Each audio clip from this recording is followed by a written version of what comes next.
हाय दोस्तों, super math के इस क्लास में हम रमेश आपका स्वागत करते हैं।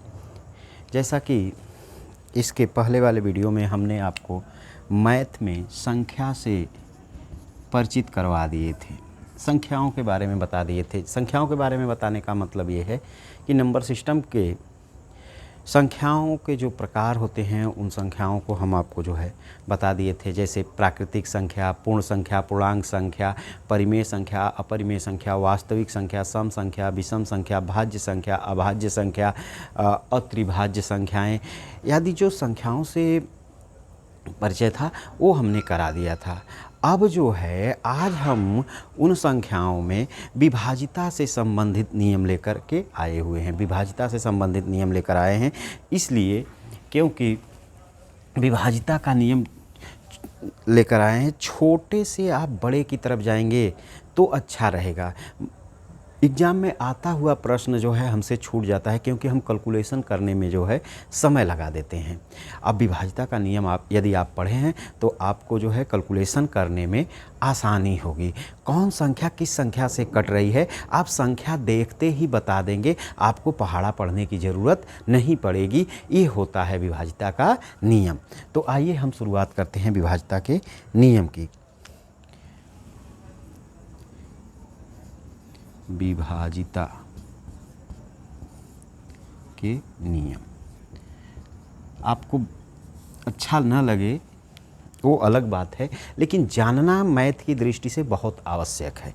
आप कैलकुलेशन इतना जल्दी कर लेंगे कि आप फिर कहेंगे कि हाँ कोई चीज़ है। तो चलिए हम जानते हैं दो से विभक्त।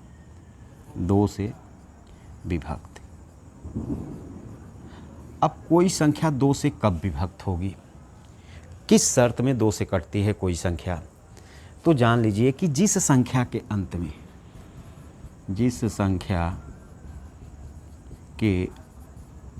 अंत में शून्य या कोई सम संख्या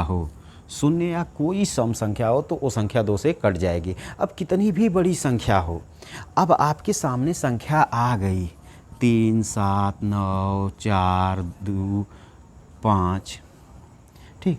अब इतनी बड़ी संख्या आ गई तो अब आपको घबराने की ज़रूरत नहीं है कि ये संख्या जो है किससे कटेगी किससे नहीं कटेगी। बस आप संख्या देखते ही बता देंगे कि ये किससे कटेगी। अब देखिए यहाँ पर हमने लिखा जिस संख्या के अंत में जीरो और सम हो, तो इस संख्या का अंत में हम देख रहे हैं न तो जीरो है न तो सम है, तो इसका मतलब ये दो से कटेगी नहीं। आपने पहचान लिया। आप दो का नियम जानते हैं तो इसको पहचान लिए। इस कारण यहाँ जो है अगर जीरो बढ़ा दिए तो अब देखिए ये पूरी की पूरी संख्या दो से कट जाएगी। तो ये होता है विभाजिता का नियम। बस आप सीधा सा जानिए कि अंत में जिस संख्या के अंत में जीरो या कोई सम संख्या हो तो वो जो है कि दो से कटेगी, अगर नहीं है तो नहीं कटेगी। बस साधारण सा नियम है। अब काट के बताने की ज़रूरत नहीं है, आप काट लेंगे, ठीक। इसके बाद अगला नियम हम देखते हैं तीन से विभक्त। अब तीन से कौन सी संख्या विभक्त होगी, तो संख्या के अंकों का योग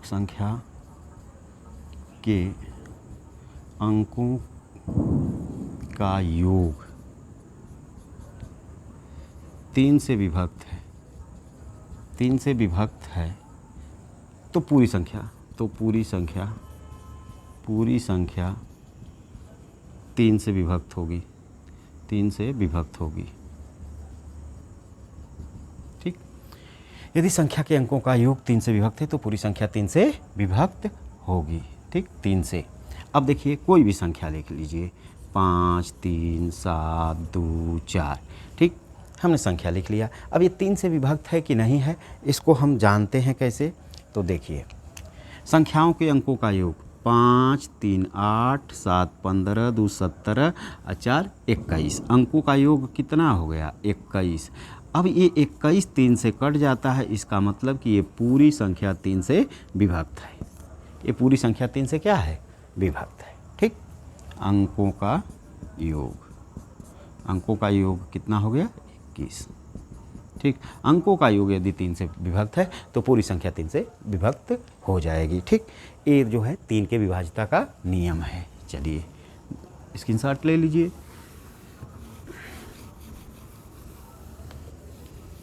हम दोस्तों जल्दी जल्दी पढ़ाते हैं कि जो है कि आपका समय लॉस ना हो। ठीक, आप कम समय में अधिक से अधिक जो है सामग्री को ग्रहण कर लें। चलिए 3 से हो गया, 4 से विभक्त। अब 4 से विभक्त कौन सी संख्या होगी? जिस संख्या के अंतिम 2 अंक, जिस संख्या के अंतिम 2 अंक अर्थात इकाई और दहाई, अंतिम 2 अंक यानी दहाई और इकाई। ठीक, दहाई और इकाई 4 से विभक्त हैं तो पूरी संख्या 4 से विभक्त हो जाएगी। कोई भी संख्या लिख लीजिए, 5, 6, 2, 4।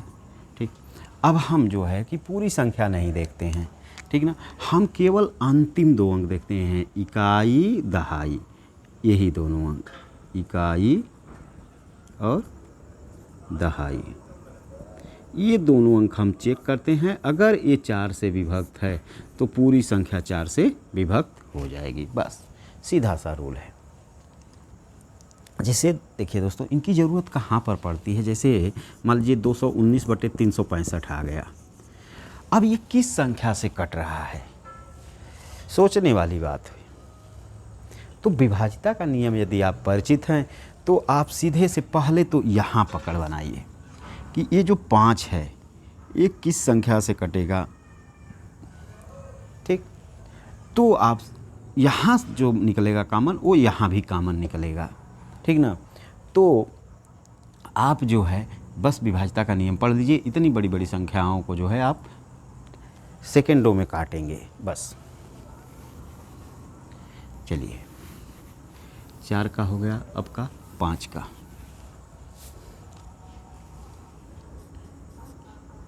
5 से विभक्त। ठीक दोस्तों, 5 का बहुत मज़ेदार कहानी है। 5 एक ऐसी संख्या है जिसका पहाड़ा पढ़ते रहिए आप, अंत में केवल 0 और 5 आएगा, यानी इकाई स्थान पर 0 और 5। तो परिभाषा क्या बन गई कि जिस संख्या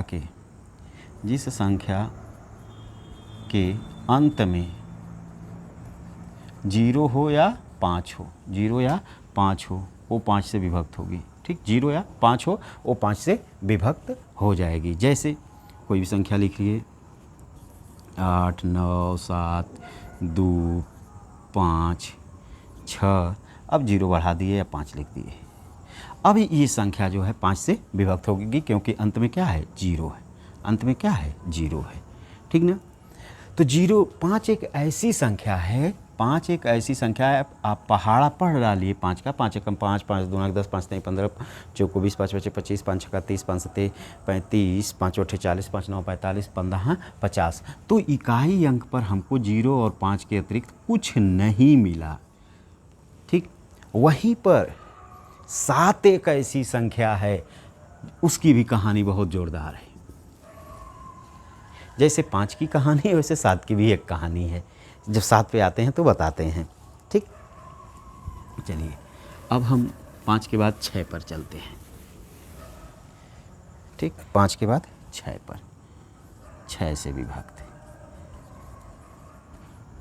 6 से विभक्त। अब 6 का नियम क्या है कि जो संख्या 2 तथा 3 दोनों के नियमों का पालन करे वो संख्या 6 से विभक्त होगी, 6 से विभक्त होगी। अब देखिए कैसे, जो संख्या 2 तथा 3, तो 2 का नियम क्या है कि जिन संख्याओं के अंत में, 2 का नियम क्या है कि अंत में क्या होना चाहिए? 0 या कोई सम। ठीक, और 3 का नियम क्या कहता है? अंकों का योग, अंकों का योग। बड़ी लेटेस्ट कहानी हो गई। ठीक, अब देखिए, यानी किसी संख्या के अंत में शून्य और सम संख्या होनी चाहिए। 2 का रूल कहता है, 3 का रूल कहता है कि अंकों का योग। अगर इन दोनों नियमों का एक साथ पालन हो तो वह 6 से विभक्त होगी, 6 से विभक्त होगी। बहुत ज़ोरदार कहानी। चलिए देखिए, मान लीजिए 5, 7, 2, 9, 2 या 4 लिख देते हैं। चलिए अब देखिए, ये तो 2 के नियम का पालन कर दी। 2 के नियम का पालन है कि अंत में जो है 4 आ गया, एक सम संख्या आ गई। लेकिन अब 3 के नियम का पालन कर रही है कि नहीं कर रही है, उसको देख लेते हैं। 7, 5, 12, 2, 14, 14, 4, 18, 18, 9, 27। अब देखिए 27 इसका योगफल हो गया। योगफल अंकों का कितना हो गया? 27। अंकों का योग जो हो गया ये 27 हो गया। अब ये 27 हो गया तो इसका मतलब कि 27 3 से कटता है, तो ये 3 से भी कट रही है और 2 से भी कट रही है, क्योंकि अंत में क्या है? 4 है। इसका मतलब कि ये पूरी की पूरी संख्या 6 से विभक्त है। ठीक, पूरी की पूरी संख्या क्या है? 6 से विभक्त है। ठीक, देख लीजिए, 6 9 54, बच गया कितना? 3, 6 5 30, 2 बच गया 29 हो गया, 6 चौका 24, बच गया कितना? 5, 6 9 54, कट गया 95 49, यानी 9549 आ गया उत्तर, 6 से कट गया। तो ये है विभाज्यता का नियम। ठीक, तो 6 का एक बार पुनः देख लीजिए कि जो संख्या 2 तथा 3 दोनों के नियमों का पालन करे वो संख्या 6 से विभक्त होगी। अब 2 और 3 का नियम क्या है? तो 2 का नियम है कि अंत में जो है किसी भी संख्या के 0 या सम होना चाहिए। तो देखिए यहाँ पर संख्या में क्या आया है? सम आया है 4। ठीक, इसके बाद 3 का नियम कहता है कि अंकों का योग। अब देखिए अंकों का योग 7 5 12 2 14 4 18 9 27। अब दोनों नियमों का एक साथ जहाँ पर पालन होगा वो 6 से विभक्त होगी। तो देखिए दोनों नियमों का पालन हो गया तो ये 6 से विभक्त हो गई। अर्थात दूसरी बात ये कह सकते हैं कि 2 और 3 का जो लसा होगा, ठीक ना, वो 6 से विभक्त होगा। ठीक, लसा की भी एक कहानी होती है। लसा की कहानी क्या होती है कि जैसे हम 2 और 3 का आपसे लसा निकालने के लिए कह दिए, ठीक, और 2 और 3 का जो है लसा, और विकल्प में हमने आपको रख दिया 12, ठीक, 12 रख दिए, 9 रख दिए हैं, 15 रख दिए हैं, ठीक, इसके बाद जो है 20 रख दिए। चलिए अब देखिए, अब सीधे सीधे जब इसका हम लसा निकालेंगे तो लसा आएगा कितना? 6, लेकिन विकल्प में कहीं नहीं 6 है, ठीक ना। तो जो लसा होता है वह संख्या का गुणज होता है। अगर 6 नहीं आ रहा है तो 6 का गुणज कोई है इसमें से, 6 का गुणज का है 12, अर्थात इसका लसा 12 भी होगा। ये सिद्ध हो जाएगा जब काम समय आपको पढ़ाएंगे तो उसमें इसको हम सिद्ध करके दिखाएंगे, ठीक ना। चलिए आगे चलते हैं। अब 7 का नियम, बहुत बढ़िया नियम आ गया 7 का। 7 का नियम आपको किताब में भी नहीं मिलेगा। जो आप के पास किताबें होंगी, आर.एस. अग्रवाल, एस.डी. यादव और भी कंपटीशन की मैथ की जो भी किताब आती हैं उन किताबों में आपको 7 का ये रूल नहीं मिलेगा। ठीक, तो 7 से विभक्त, बहुत जोरदार, 7 से विभक्त। अब 7 से विभाजिता की बात की जाए तो 7 से विभाजिता के 3 नियम होते हैं। 7 से विभाजिता के 3 नियम होते हैं। और दूसरी चीज़ की हमने आपको बताया कि जब भी आप पहाड़ा पढ़ते हैं, ठीक, तो 5 और 7 एक ऐसी संख्या है जहाँ 5 का पढ़ते हैं तो 0 और 5 के अलावा कोई दूसरा संख्या इकाई अंक पर नहीं आता है। और वहीं आप यदि 7 का पहाड़ा पढ़ते हैं तो 1 से लेकर के 9 तक की सभी संख्याएं आ जाती हैं। 1 से लेकर के 9 तक की सभी संख्याएं 7 के पहाड़ा में आती हैं। ठीक, आप नहीं मानेंगे तो पढ़ के देख लीजिए। पहली बात तो 7 एकम 7, 7 दूना के 14, 7 त्रिके 21, 7 चौक 28, 7 पचे 35, 7 छक 42, 7 सते 49, 7 अठे 56, 7 नवा 63, 7 दह में 70। अब देखिए 1 से लेकर 9 तक 7 भी आ गया, 4 भी आ गया, 1 भी आ गया, 8 भी आ गया, 5 भी आ गया, 2 भी आ गया, 9 भी आ गया, 6 भी आ गया, 3 भी आ गया और 0 भी आ गया। कोई संख्या 1 से लेकर 9 तक है जो छूट गई हो? नहीं। तो ये बहुत ही जोरदार है 7 के नियम में, 7 के पहाड़ा में। एक तरह से चमत्कार है जहाँ पर 1 से लेकर के 9 तक के सभी अंक आते हैं, बाकी किसी में नहीं आते हैं, जो ये केवल 7 के साथ ऐसा होता है। चलिए देख लेते हैं पहला नियम। पहला नियम 7 का बहुत इम्पॉर्टेंट भी है, यहाँ से प्रश्न भी आते हैं। देखिए रूल क्या, जब कोई एक संख्या, जब कोई एक संख्या लगातार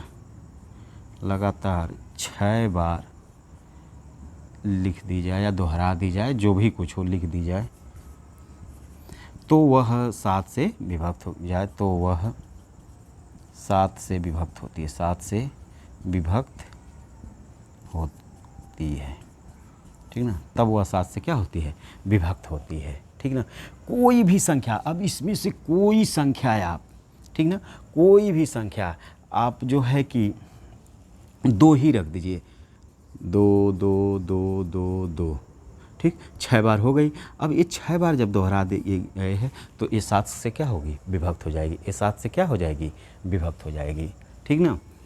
7 से ये विभक्त हो जाएगी। 7 तरीके 21, 1 बच गया, 12 हो गया, 7 एक कम 7, 5 बच गया, 52 हो गया, 7 सत्ते 49, ठीक, 3 बच गया, 32 हो गया, 7 चौक 28, 4 बच गया, 7 छक 42, ठीक ना। तो कट गया 31 74 6, ठीक। तो ये कोई भी संख्या आप 6 बार लिख दीजिए, 6 बार दोहरा दीजिए, वो जो है कि 7 से क्या हो जाएगी? विभक्त हो जाएगी, ठीक ना। कोई भी संख्या यदि जो है लगातार 6 बार लिख दी जाती है तो वो 7 से विभक्त हो जाएगी, ठीक। अब जो है इसमें एक प्रश्न बनता है। एक प्रश्न क्या बनता है? अब हम प्रश्न को भी आपके सामने लिख देते हैं। अब देखिए प्रश्न क्या है, ठीक है। चूँकि संसाधन हमारे पास नहीं है, बहुत छोटा सा वाइट बोर्ड है और इसी पर जो है कि हम अपना प्रैक्टिस कर रहे हैं आप लोगों तक अपने बातों को पहुंचाने के लिए। चलिए देखिए, वह छोटी से छोटी संख्या ज्ञात कीजिए जिसमें 7 से गुणा करने पर सभी अंक 3 प्राप्त हों, ठीक ना। यानी वह छोटी से छोटी संख्या 7 गुणे यक्स, ठीक, बराबर कितना? सभी अंक 3 प्राप्त हों। तो जो अंक प्राप्त हो वो 3 प्राप्त हो, ठीक। तो देखिए 6 बार लिख लिए। अब x बराबर क्या हो जाएगा? तो देखिए जिधर प्रश्नवाचक चिन्ह होता है वही संख्या दाएं बाएं जाती है, और जब दाएं बाएं जाती है तो उसका चिन्ह बदल जाता है। गुणे में है तो भागे में, भागे में है तो गुणे में हो जाता है, प्लस है तो माइनस में, माइनस है तो प्लस में। इस चिन्ह परिवर्तन होता है, आगे बताएंगे आपको, ठीक ना। तो अब देखिए इधर प्रश्नवाचक चिन्ह लगा, ये इधर जाएंगे, आइए इधर जाएंगे, जब गुणे में है तो इधर भागे में बदल जाएंगे, ठीक। तो 3 3 3 3 3 बटे 7। अब 7 से भाग देंगे तो 7 चौक 28, ठीक, 5 बच गया 53 हो गया, 7 सत्ते 49, 4 बच गया 43 हो गया, 7 छक 42, 13 हो गया, 7 एक कम 7, 6 बच गया, 7 9 63, कट गया। तो ये संख्या आ गई आपका 47 6 1 9। अब इस संख्या में जो है आप 7 से गुणा करेंगे तो सभी अंक 3 प्राप्त हो जाएंगे। या तो इसको आप विकल्प विधि से कर दीजिए, या तो जो है कि आप ये मेथड जानते हो तब कर दीजिए, दोनों आपके समक्ष है। विकल्प से कैसे करेंगे? 4 विकल्प आपके सामने रहेगा, उसमें से एक विकल्प ए भी रहेगा। बस इस चारों विकल्पों में आप 7 से गुणा करके चेक कर सकते हैं किसके साथ 3 आ रहा है, बस ये विकल्प से होता है, ठीक ना। चलिए एक प्रश्न इससे और भी बनता है। एक प्रश्न बनता ये है, चलिए वो भी देख लीजिए जो प्रश्न बनता है। 3 3 3 3 3, ठीक। निम्न में से किससे विभक्त है, किससे विभक्त है, ठीक। ऑप्शन दे दिया A B C D, 7 11 13 1001, ठीक। ये ऑप्शन है आपके सामने। अभी आपने पढ़ा कि यदि कोई भी संख्या लगातार 6 बार दोहरा दी जाती है तो वो 7 से विभक्त होगी। तो आपके सामने जो है 3 जो है लगातार 6 बार दोहरा दिया गया है और विकल्प में आपको 7 मिल रहा है, और आप गलती क्या करते हैं कि देखते ही पहला विकल्प मार दिए, हो गया, ठीक ना। तो ऐसे कंडीशन में ये नहीं होता है। अब देखिए इसका जो उत्तर होगा वो ये होगा 1001। क्यों? क्योंकि 7 11 13 का गुणनफल 1001 है, यानी 1001 में 7 11 13 समाहित हैं, और 1001 जो है वो इसको विभक्त करता है, वो जो है इसको विभक्त करता है, ठीक। इस कारण जो है इसका उत्तर जो होगा वो 1001 होगा। 7 11 13 1001 के अतिरिक्त ये जो है 37 से भी विभक्त होता है, ये 37 से भी विभक्त होता है, तो इसमें 37 का तो जिक्र है नहीं, ठीक। तो इस बात को जानते रहिए। अब एग्जाम्पल के तौर पर अगर इसको समझाया जाए तो आपको हम बता दें, एक उदाहरण दें कि मान लीजिए आप यहाँ निवास करते हैं ए स्थान पर, ठीक, और बी स्थान पर आपको जाना है, ठीक। तो आप जो है यहाँ से यहाँ तक जा रहे हैं तो आपके पास बहुत सारे रास्ते हैं। एक रास्ता इधर से आपको यहाँ से घूमते हुए ऐसे लेके जाता है, एक रास्ता इधर से घूमते हुए लेके जाता है, और एक रास्ता जो है आपको सीधे दिखता है जो कम समय में पहुँचा देगा, ठीक ना। तो वही स्थिति यहाँ पर भी है। 7 से काटेंगे तो इसमें भागफल थोड़ा सबसे बड़ा आएगा, इससे काटेंगे तो 7 की अपेक्षा थोड़ा छोटा आएगा, अगर इससे काटेंगे तो इन दोनों की अपेक्षा थोड़ा छोटा आएगा, और इससे काटेंगे तो सबसे छोटा आएगा। इस कारण जो उत्तर होगा वो 1001 होगा, ठीक। चलिए अब अभी तो 7 के 1 नियम हुए, अब 7 के हम दूसरे नियम पर चलते हैं। 7 के दूसरे नियम पर चलते हैं। 7 का दूसरा नियम है, यदि कोई दो संख्या लगातार 3 बार दोहरा दी जाती है, 3 बार दोहरा दी जाती है तो 7 से विभक्त होगी। जैसे देखिए कोई दो संख्या, जैसे हमने कोई दो संख्या ले लिया 21 21, ठीक, दो संख्या है 3 बार दोहरा दी गई है। कुछ भी ले लीजिए 23, दो संख्याएं हैं 3 बार दोहरा दीजिए 23 23, तो देखिए ये सब क्या है 7 से विभक्त है। उसी तरह से तीसरा नियम क्या कहता है, इसका तीसरा नियम, तो जो इसका तीसरा नियम है, ये पहला, ये दूसरा और ये तीसरा। तीसरा नियम, कोई तीन संख्या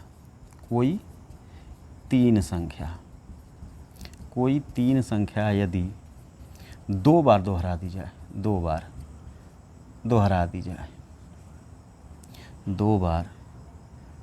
दोहरा दी जाए, ठीक ना। जैसे देखिए कोई 3 संख्या 2 बार दोहरा दी जाती है, 221, 3 संख्याएं हो गई, फिर 221 लिख दीजिए, ठीक। 3 संख्या 2 बार दोहरा दी गई तो इस 7 से क्या हो जाएगी, विभक्त हो जाएगी। 521 या 523 कुछ भी लिख दीजिए, 231, ठीक। तो कोई भी 3 संख्या 2 बार दोहरा दी जाती है तो 7 से विभक्त होगी। कोई 2 संख्या 3 बार दोहरा दी जाती है तो 7 से विभक्त होगी। इसके बाद कोई भी संख्या लगातार 6 बार दोहरा दी जाती है तब भी 7 से विभक्त होगी, ठीक। तो ये 7 का नियम हो गया। चलिए आगे बढ़ते हैं। वीडियो काफ़ी लंबा जा रहा है, हम चाह रहे हैं कि जल्दी से हो जाए। वीडियो जितना शार्ट रहेगा उतना अच्छा रहेगा, चूँकि शॉर्ट वीडियो सब लोग देखने के जो है आदी हो गए हैं, तो वीडियो शॉर्ट ही रहे तो सही है। चलिए 8 से विभक्त कौन होता है? तो जिस संख्या के अंतिम 3 अंक, जिस संख्या के अंतिम 3 अंक, अंतिम 3 अंक 8 से विभक्त हैं, पूरी संख्या 8 से विभक्त होगी, विभक्त होगी। ठीक, चलिए देखिए, कुछ भी लिख दीजिए, 9, 3, 2, 7, 5, 1, 2। ठीक ना। अब इतनी बड़ी संख्या हम लिख दिए। अब ये संख्या 8 से विभक्त है कि नहीं है, तो पूरी संख्या में भाग देंगे, टाइम लगेगा, कैलकुलेशन करना पड़ेगा। बस सीधे 3 अंक चेक करिए। ये 3 अंक यदि 8 से विभक्त है तो ये पूरी संख्या 8 से कट जाएगी। देखिए 8 छक 48, 3 बच गया, 8 चौका 32, 8 चौका 32। ठीक ना। अरे यहाँ अच्छा रहेगा ना, 8 छक 48, 3 बच गया, 32 हो गया, 8 चौका 32। इसका मतलब कि ये अंतिम 3 अंक कट गया तो ये पूरी संख्या 8 से कट जाएगी। हम काट करके देख लेते हैं क्या है। 9, 3, 2, 7, 5, 1, 2 भागे 8। अब देखिए 8 एकम 8 बच गया, कितना 13 हो गया, 8 एकम 8, 5 बच गया 52 हो गया, 8 छक 48। ठीक ना। बच गया कितना 4, 47 हो गया, 8 छक 48, 1 बच गया 15 हो गया, 8 एकम 8, 7 बच गया तो हो गया कितना 71, 8 अठे 64, 8 अठे 64। ठीक, कितना बच गया था 64, 6, 7, 8 9 72। ठीक, कट गई संख्या। तो ये है 8 से विभाजिता के नियम। ठीक, अब जो है हम बात कर लेते हैं किसका, 9 का। 9 से विभक्त, 9 से विभक्त। अब 9 से विभक्त क्या होगा? 9 से भी प्रश्न आते हैं, 9 विभक्त। ठीक, 9 से विभक्त। ठीक, 9 से विभक्त। तो 9 से विभक्त कौन सी संख्या होती है? ठीक, अब प्रश्न भी इससे आते हैं। तो 9 का और 3 का नियम सेम है। 3 में भी अंकों का योग यदि 3 से कट रहा है तो पूरी संख्या जो है कि 3 से कट जाती थी। उसी तरीके से इस 9 में भी है, यदि अंकों का योग 9 से कट रहा है तो पूरी संख्या 9 से कट जाएगी। बस अंकों का योग 9 से विभक्त है तो पूरी संख्या 9 से विभक्त होगी। ठीक ना। चलिए देखिए, 3, 5, 9, 7, 2, 6।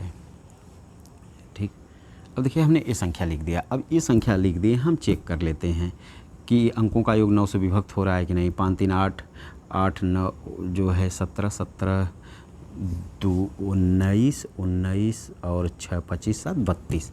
इसका मतलब अंकों का योग 32 हो रहा है। 32 9 से नहीं कटता है तो जो है ये 9 से नहीं कटेगी।